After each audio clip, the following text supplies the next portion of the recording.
Buenas noches, El Salvador. Qué placer nuevamente volvernos a reencontrar en 8 Punto con recargado, rompiendo esquemas.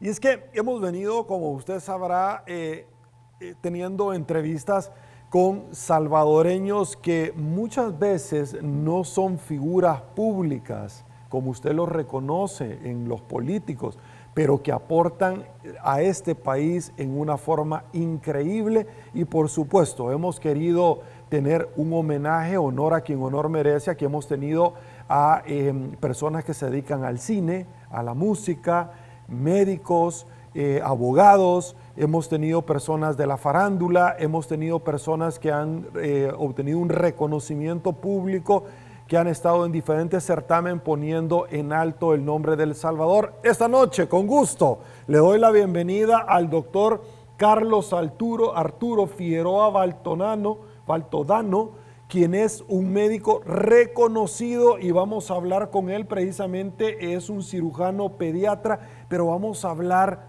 del COVID-19. Doctor, bienvenido, un gusto, gracias, feliz noche, gracias por acompañarnos. Gracias por invitarme, muy amables. Gracias, doctor, queremos exprimirlo literalmente al máximo sí, para conocer con toda la experticia que usted tiene, el conocimiento, hablar un poquito acerca de lo funcional que resulta. Primero ya vamos a hablar de la vacuna, pero el tema del COVID-19, que ya existía, que deviene de una mutación del SARS, si me equivoco, por favor, sí, cómo no, me corrige porque usted es el especialista, que es algo que lo hemos tenido y que a título personal, por lo que he podido leer, hay que seguir lidiando porque ha venido para quedarse, sí, ¿verdad? Como la viruela, el sarampión, otras enfermedades que las hemos reducido muy probablemente a su mínima expresión, pero que en algunos países en el mundo su presencia sigue estando vigente. Doctor, no, puntualmente, ¿dónde inició el paciente cero? ¿Realmente fue en Wuhan, sí, China? ¿Fue creada? ¿Fue una mutación? Sí. ¿Es una estrategia? Su opinión, por favor.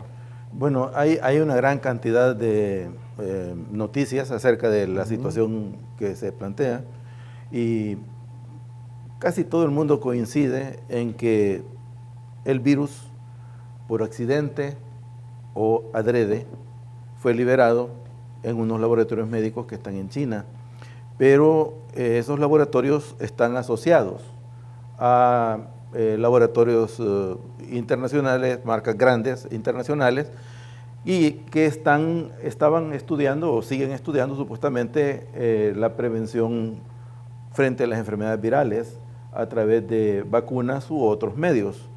De hecho, por ejemplo, esta pandemia del coronavirus famoso que nos está afectando aún en estos días,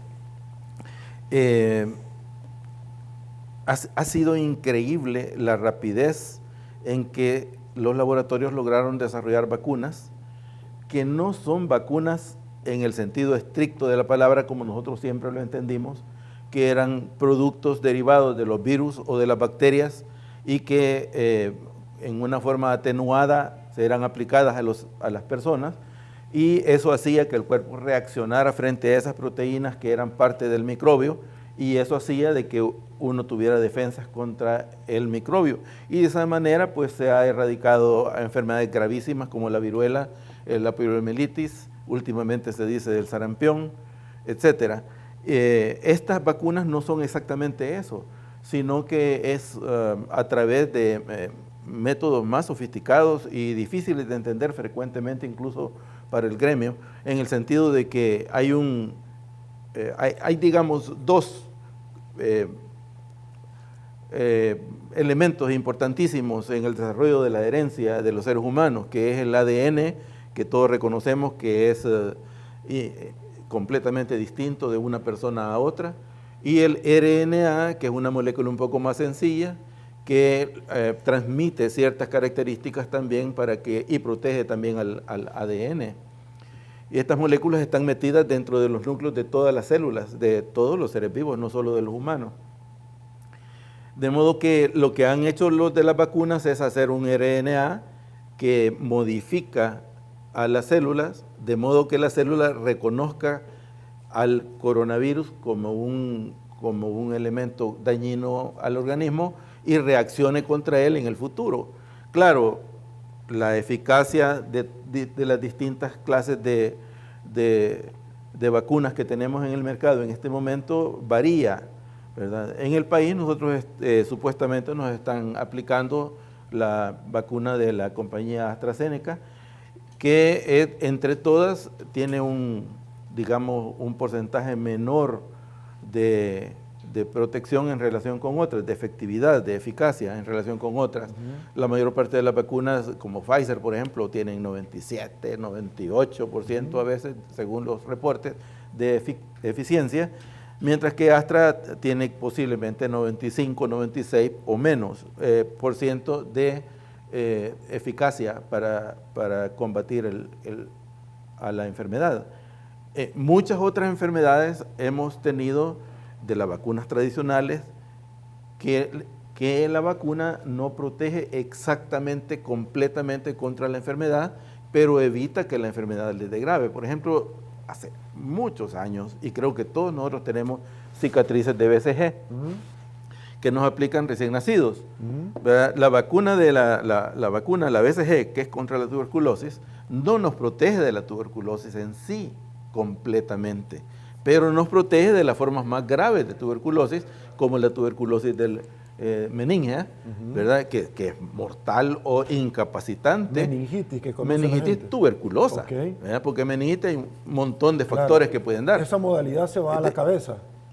La tuberculosis está en el cerebro o en las meninges, que son las membranas que cubren el cerebro, y eso produce incapacidades severas. Se ha demostrado a través de tanto años de aplicar la BCG que las personas protegidas por la BCG no desarrollan las formas graves de tuberculosis, aunque pueden tal vez tener episodios de tuberculosis pulmonar que es tratable con medicamentos y que es curable. De modo pues que más o menos en ese sentido están actuando estas nuevas vacunas. Algunas modifican el RNA mensajero y llegan a la célula, la engañan y ponen como un taponcito donde después el virus del coronavirus ya no puede entrar al núcleo de la célula y ya no puede reproducirse, y así evitan la situación. Pero lo que están haciendo es, estas vacunas, evitando los casos graves, o sea que lo que están haciendo es disminuyendo la cantidad de personas que van a estar en la unidad de cuidados intensivos por esta enfermedad, no necesariamente disminuyendo los casos de personas infectadas por coronavirus, que como todos nosotros sabemos, el coronavirus, como muchos otros virus, como el virus de la influenza, es un virus que afecta a ciertas personas de manera grave y la gran mayoría a veces ni cuenta se da que ha pasado el virus por él y que resulta en una inmunidad natural. Por ejemplo, con la gripe común. La gripe común, cuando comenzó esta epidemia del coronavirus, yo pensé que esto iba a ser peor que la gripe común, porque la gripe común normalmente en años anteriores mataba más o menos, creo que 5.000 personas al año en todo el mundo. Que se puede degenerar en una neumonía. Que podía en una neumonía o en una inmunodepresión que hace de que otra bacteria u otro pueda virus, ingresar, ¿verdad? Y ya no hay defensa contra ella, entonces las personas fallecen.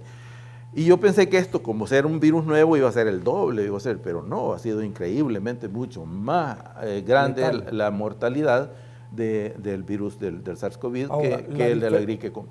La diferencia conceptual, doctor, si me equivoco me corrige, es el grado que tiene o la capacidad de transmisión. Ese ha sido básicamente lo problemático, la degeneración de este virus, porque si planteamos nosotros otros casos en el pasado, como el ébola, por ejemplo, que tuvo una mortalidad mayor, pero la capacidad que éste tiene en poderse transmitir sobre superficies que con el simple hecho de poderlo tocar o hablar y transmitirlo en 1,50 m, porque va evolucionando y la información día a día que se va teniendo parece que nos va informando de algo que era completamente extraño. Es decir, el elemento distintivo de este con relación a otros es la capacidad que tiene y la velocidad en transmisión, ¿cierto? Vean ustedes, todos estos virus, como la gripe, comparando el virus común de la gripe con este virus, ¿verdad? Con el SARS, con el SARS-19. comparando estos virus, todos estos virus necesitan entrar por las mucosas generalmente de la cara, ¿verdad? Todos. Entonces, lo que pasa con este virus es que resultaba que era completamente desconocido, porque para la gripe, de alguna manera, nosotros tenemos ya cierto reconocimiento, aunque el virus varía, por supuesto, pero cierto reconocimiento del cuerpo y que reaccionamos frente al virus de la gripe, a menos que tengamos nosotros una enfermedad ya grave. tenemos defensas. Que ya no tenemos defensas, ¿verdad? Vaya, pero si somos unas personas sanas, entre comillas, ¿verdad? Funcionales, nuestro cuerpo debería defendernos contra el virus de la gripe y pasarnos como una enfermedad, puede ser moderada, grave, pero sin fallecer. Mientras que este virus, que es completamente distinto por la forma en cómo entra al núcleo, era completamente también desconocido para el cuerpo. Entonces nadie tiene defensas para este virus. Y ahí es el escándalo. Entonces, pero ¿cómo se transmite? ¿Verdad? Yo creo de que la clave es no tocarse la cara, ni los ojos, ni la boca, ni la nariz con las manos sucias. Hay que lavarse las manos frecuentemente, hay que lavarse la cara con agua y con jabón, hay que usar mascarilla, porque se transmite por gotas de saliva. Y algunos hablando tiramos saliva, no necesitamos estornudar. Claro. De modo que es fácil la transmisión. Ahora, al principio hubo como una histeria, de modo que todos andábamos, por ejemplo, se ha comprobado últimamente que estas bandejas con cloro o lo que le pongan a los cojines para que uno las suelas, eso no tiene casi sentido, o sea, porque el virus en el suelo no sobrevive. No sobrevive. No, es en el aire, o sea, yo hablo, estornudo enfrente de usted, o me he tocado la nariz, lo saludo, y usted se toca la suya y ya se le pasó, pero inmediatamente, porque aún en las manos o en la cara, el virus no sobrevive por demasiado tiempo. Tiene que tener contacto con la superficie de la mucosa húmeda de la nariz o de la boca. Sí, ahora quizás, doctor, el tema es que lo poco que conocemos es que hay ciertas superficies que tienen más durabilidad. Si es monedas, por ejemplo, al dar monedas en el hierro, en este material que nosotros conocemos, que el cual se realizan este medio cambiario, el plástico, superficies, por ejemplo, de tela o de como esta, como la vestimenta, tienen diferente tiempo de supervivencia.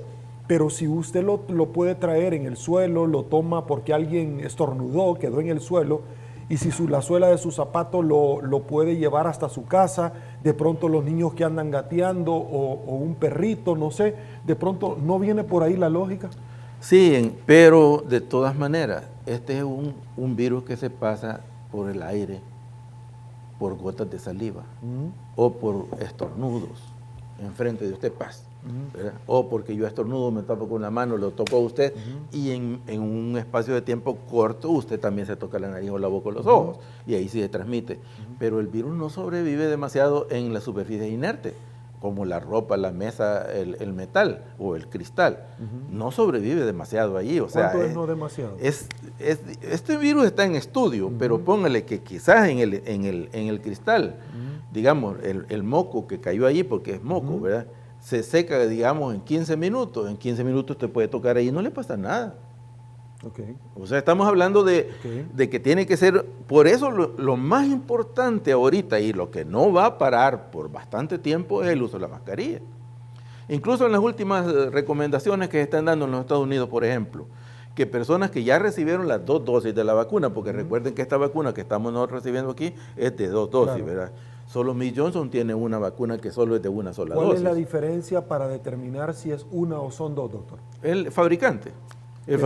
Pero ¿en qué reside? Es decir, ¿son de menor cantidad? El fabricante dice, no, con una sola dosis puede, o el otro de acuerdo no. A los Se lo voy a dosificar para que el cuerpo vaya generando este tipo de anticuerpos. ¿Esa es la diferencia? Es parte de la fábrica. Eso ya depende de los criterios del fabricante. Okay. Es decir, él sabe, si el fabricante, como Johnson & Johnson, por ejemplo, que es el único que está con dosis única, sí, se atreve a decirle a la gente que con una dosis tiene suficiente inmunidad, hay que creerle. Okay. Ahora, algunos experimentos con otras vacunas, incluyendo por ejemplo Pfizer, han descubierto de que hay buena inmunidad con una sola dosis, pero siguen recomendando que por seguridad se pongan las 2. Ahora, si uno está vacunado, siempre puede contraer la enfermedad. pero tal vez no le dé la enfermedad grave como con la tuberculosis. Mortalmente. No le dé la mortal, tal vez. Porque si uno está anciano, con las defensas bajas, Hipertenso, tiene cáncer, azúcar en la sangre, tiene cáncer, obeso, ¿verdad? Todas esas son situaciones factores de riesgo. Claro, entonces, aunque usted esté vacunado, todavía puede ser que tenga una enfermedad grave. Ahora, en los países europeos hay mucho más ancianos que aquí. El porcentaje, la pirámide poblacional, ¿verdad? Sí, se dice la población longeva. Entonces, hay más viejitos que jóvenes. No es como aquí que hay más... Sí, está invertida la pirámide.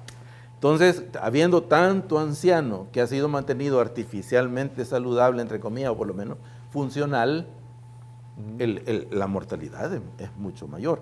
Por otra parte, digamos, hay ciertas cosas que se han traído a cuenta, porque como es una enfermedad nueva, todo el mundo anda hablando de una cosa y de otra. Es que, por lo menos, científicamente, por lo menos hay dos líneas grandes de dónde viene la raza humana. Y una, el eslabón perdido, viene siendo el hombre de Cro-Magnon, de las montañas de Francia, ¿verdad? Y el otro es digamos, el Homo sapiens de África. No recuerdo el nombre exactamente ahorita, Neandertal, de África. Y de ahí venimos desarrollándonos la raza humana. Entonces se ha probado que los neandertales tienen más defensas contra el COVID que los cromañones. O sea, que posiblemente los negros nos dan más defensas que los blancos.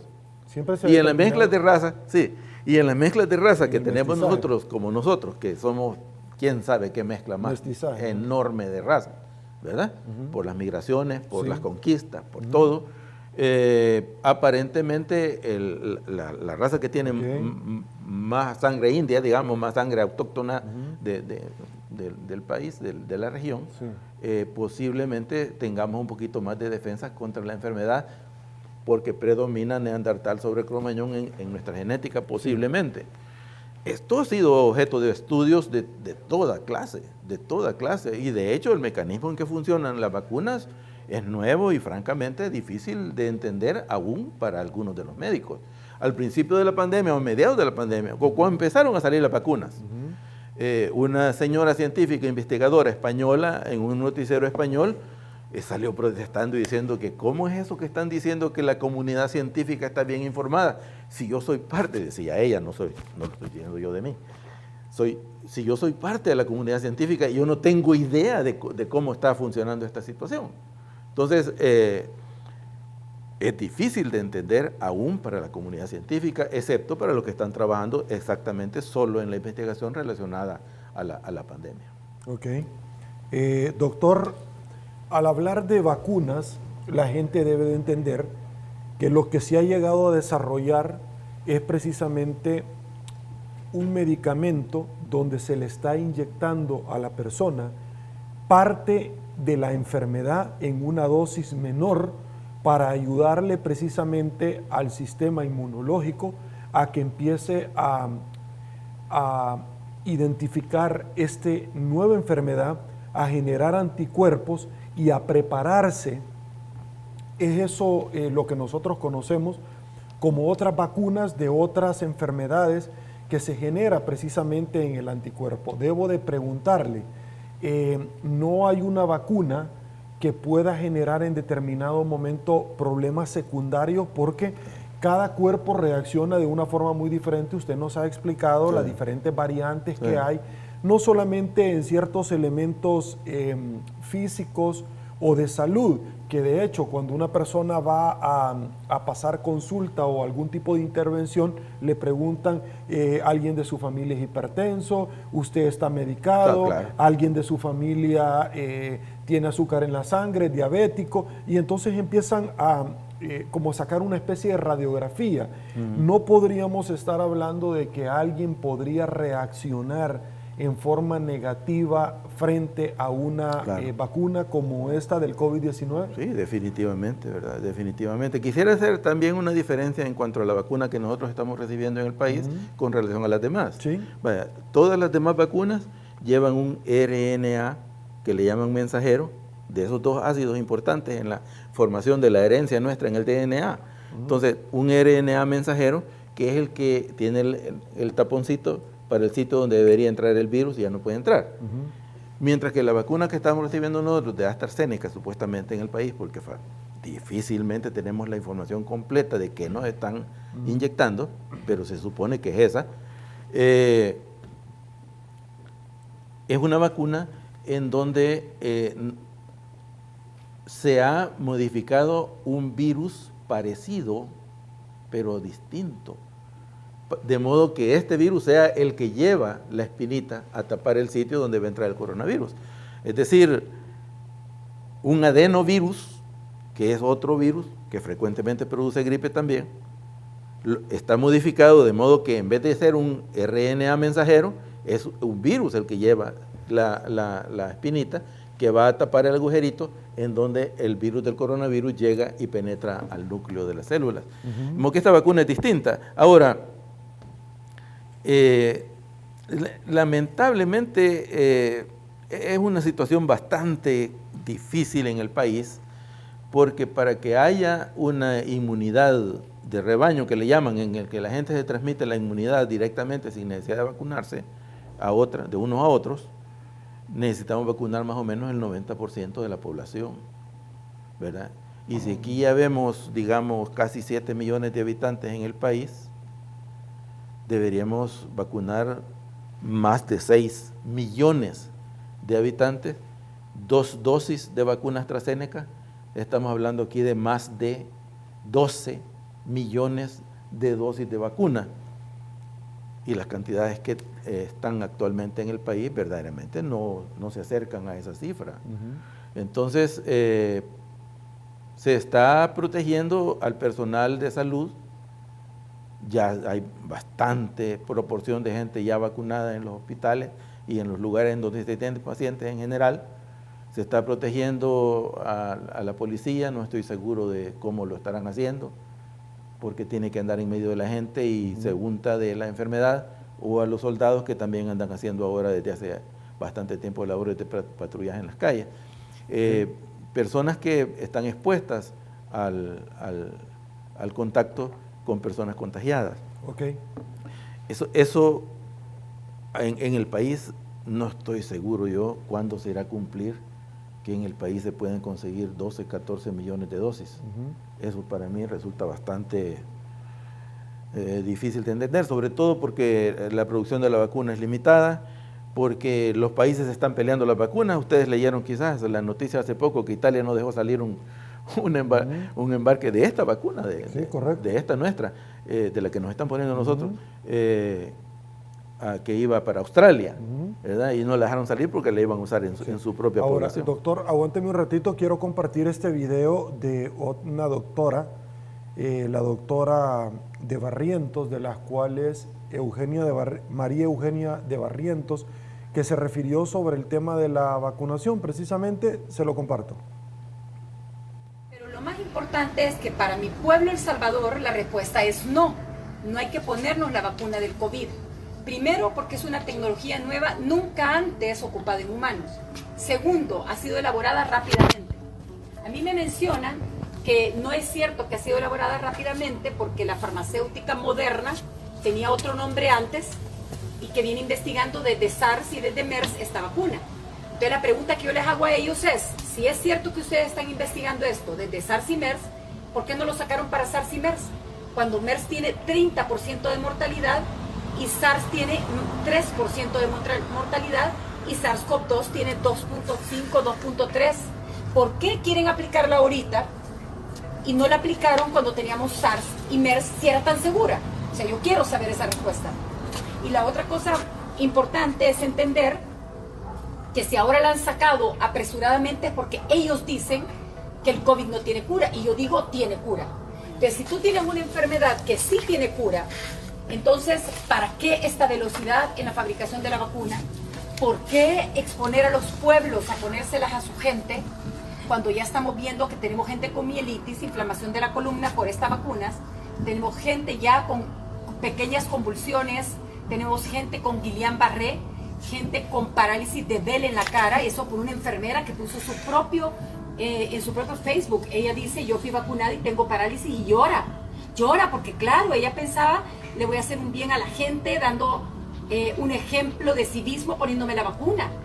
Pero es que esto no se trata de ejemplo de civismo, se trata de responsabilidad. Y si yo como farmacéutica me quito la responsabilidad y digo, ¿saben qué? A mí si algo pasa no me demanden. Yo digo, bueno, entonces ni ellos están seguros de que esto realmente ni vaya a funcionar como dicen, ni nos vaya a proteger como dicen. Listo. Doctor Baltodano, su opinión, la doctora motiva sus argumentos, claro, sobre la base, no de sus conocimientos únicamente, sino que de las pruebas, de la experticia que se tiene en la mente, de los casos concretos que ya se han ido presentando y que por supuesto la tecnología hoy en día nos permite rápidamente poderlos identificar en el mundo entero. ¿Es su opinión? Miren, en realidad medicamentos contra las enfermedades virales son pocos y están específicamente dirigidos a cierta clase de virus, ¿verdad? Por ejemplo, es claro que hay un medicamento ya viejo, ¿verdad? Ciclosporina, que es efectivo contra el virus del herpes. Y se ha estado usando por años y verdaderamente protege, pero no se ha usado ese medicamento frente a otras enfermedades virales. Por ejemplo, no se ha probado que sea efectivo, por ejemplo, contra la gripe común, ¿verdad? Y hay otras medicinas contra virus, pero van dirigidos exactamente a ese tipo de virus. En general, los virus son inmortales. En general, el virus entra al cuerpo, produce la enfermedad y se va. Y aquel que sobrevive, pues queda bien, y el otro que se lo llevó, se lo llevó. O sea, ahora bien, frente a la gravedad, frente a la dificultad respiratoria, hay tratamiento médico. Frente a las dificultades inmunológicas que pueden producir los virus, hay tratamientos. Y si son graves, necesita cuidados intensivos o por lo menos hospitalización, y eso pues congestiona los hospitales.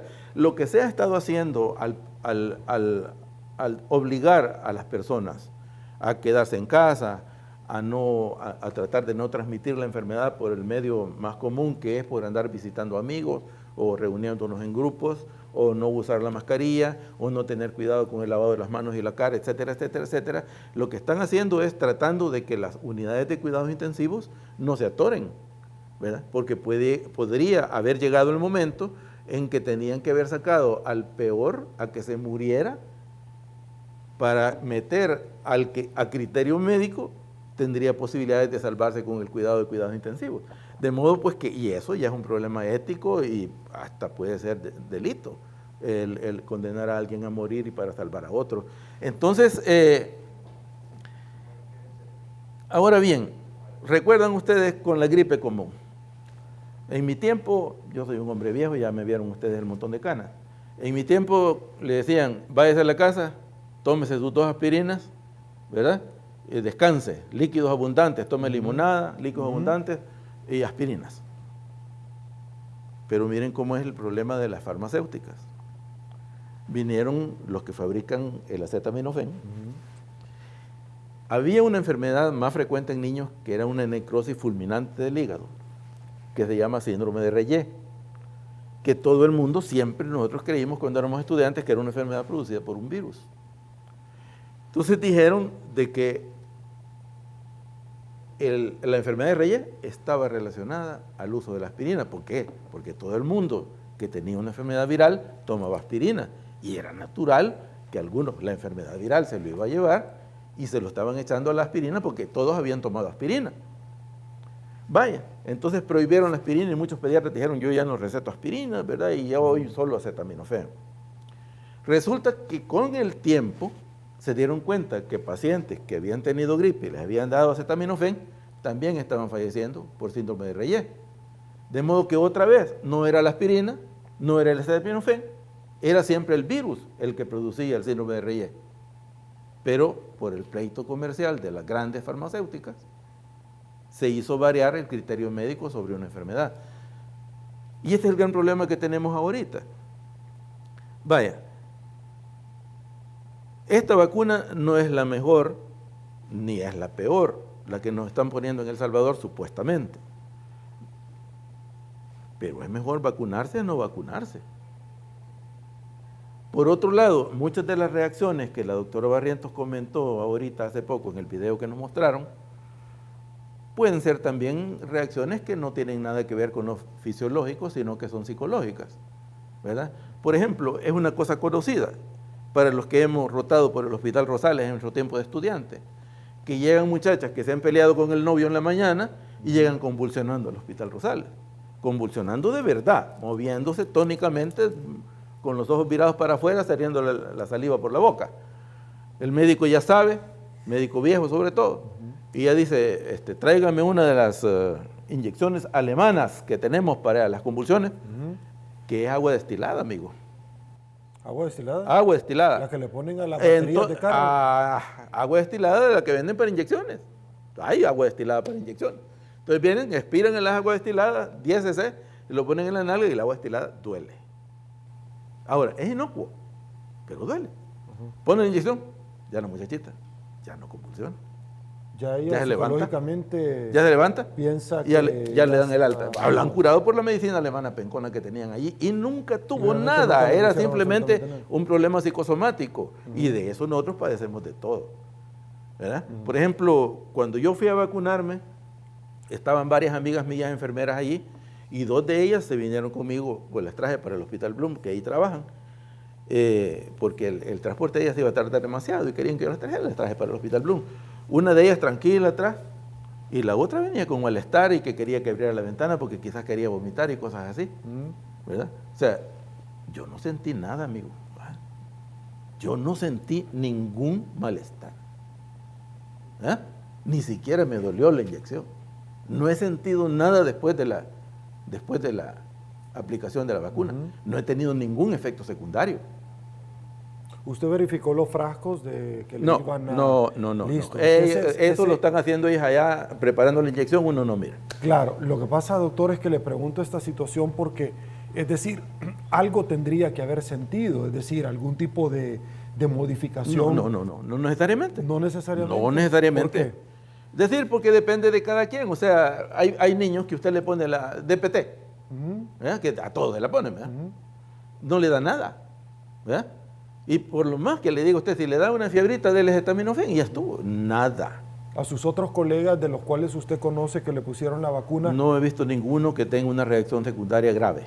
¿Y tuvo algún tipo de modificación, aunque mínima, que la tuviera? No. Es que ese es el tema. Lo que pasa es que usted tiene un conglomerado de personas que le han puesto la vacuna y me dice que a nadie le dio ningún tipo de reacción. No, reacciones leves, o sea, leves, no graves, ¿verdad? Por ejemplo, eso, que tenía ganas de vomitar, pero yo eso lo aduzco a una cuestión psicosomática. Listo, aguánteme un ratito, por favor. ¿Cómo no? Voy a una pausa, me están pidiendo, esto es 8.com, rompiendo esquemas. Señores, pausa, volvemos.